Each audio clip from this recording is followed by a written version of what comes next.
2টা চিঠি দিয়েছি। চিঠি দেওয়ার পর আমরা আইসিসির যে উত্তর সেটার প্রত্যাশা করছি। টি-20 বিশ্বকাপ খেলতে ভারতে যাবে না বাংলাদেশ। নিজেদের এমন কঠোর অবস্থানের কথা সাফ জানিয়ে দিলেন যুব ও ক্রীড়া উপদেষ্টা আসিফ নজরুল। ভারতে বাংলাদেশ ক্রিকেট টিমের টি-20 বিশ্বকাপ খেলার কোনো রকম পরিস্থিতি নাই।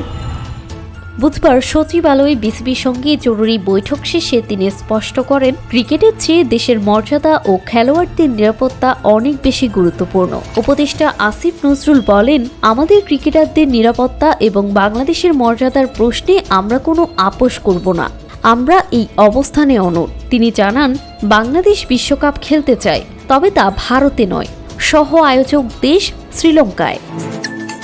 মূলত আইপিএল থেকে মোস্তাফিজুর রহমানকে অপমানজনকভাবে বাদ দেওয়ার পর থেকেই উত্তপ্ত পরিস্থিতি।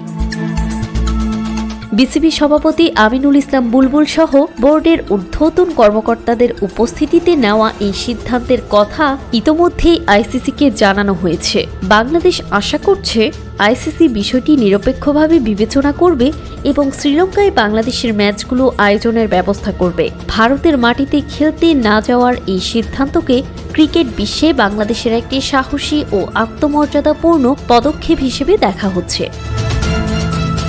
জান্নাতুল তাহসিন, ডেস্ক রিপোর্ট, সকালবেলা।